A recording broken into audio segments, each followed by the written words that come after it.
Welcome to Sports Watch. We have a very special segment for you today. We will be looking to break down all of the key matchups and potential playmakers for both the Rebels and the Tide, but I can't do it alone. So I have Nick Donovan and Tori Reeves here to help me out. Guys, are y'all feeling all the excitement that's surrounding this game? I'm pretty excited. I just wish it was Saturday already. I hear you. Now let's get straight into it. Obviously, both quarterbacks are going to be game changers, and these two QBs are so fun to watch. But Nick, let's talk Chad Kelly first. What do you think makes Kelly the better and more trusted QB? One word, Kelsey, and that's experience. Chad Kelly's gone to unknown territory and won. He went to Auburn on the road last year. He won the Egg Bowl in Starkville. He beat undefeated Alabama in Tuscaloosa. Not to mention, that's just his resume. He's still an overall great quarterback, #1 QBR in the SEC right now. Hurts doesn't have the experience Kelly has. He has no SEC road games under his belt, and he could choke under that loud roaring at Vaught-Hemingway Stadium tomorrow night. I hear you, but on the other hand, we do have Jalen Hurts now, Tori. He showed up and absolutely showed out against USC, completely stomped them.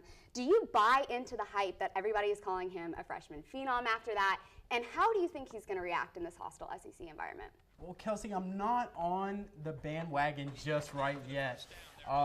He does have problems with the deep ball. People talk about his strong arm. He goes 3 for 13, over 20 yards or more. But he does do a great job of creating when things break down in the pocket. He's able to pick up the first down here, and he's able to pick up a touchdown. He also has 2 on the ground, 4 touchdowns overall. He doesn't turn the ball over, and he's super poised.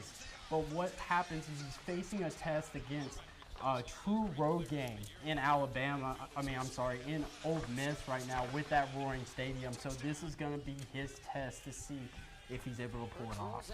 Right, and so obviously the quarterbacks for these two teams are great strengths.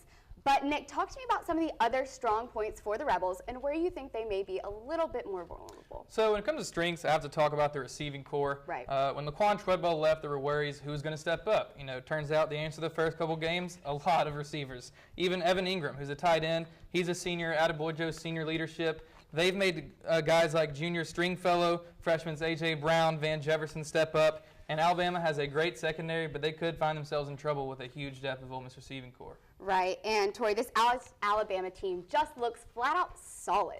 So what do they have to do? What are they good at? And where do you think they'll struggle? Well, it all starts up front with the defense. They say defense wins championships, and I truly believe that. They're second in the SEC in total defense, 261 yards allowed per game, and they're also first against the run defense, only allowing 43 yards per game. They're very fast. They're very quick. You got Jonathan Allen up front, Tim Williams, Reuben Foster, able to build that linebacker core. Absolutely. But also their weaknesses is in the run game. You have those great talents like Trent Richardson, Mark Ingram coming out, but they're only averaging 3.2 off the rush against Western Kentucky. So they need to shape that out and look to open up holes for those running backs. Now, guys, if the Rebels can pull this off this weekend, it would be the first time that anybody has beaten Nick Saban since he was at Michigan State. Purdue did it through 97 through 99, but it hasn't happened since then. So if the Rebels want to make that history, if they want to do that, what do they need to do next?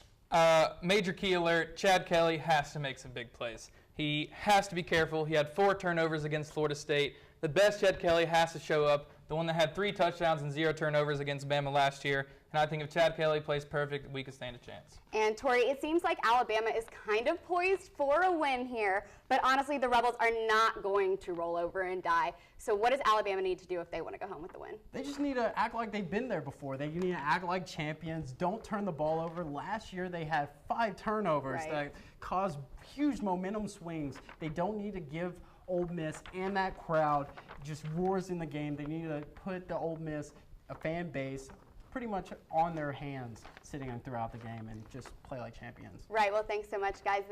We're going to get straight into our picks now. So tell me who you got.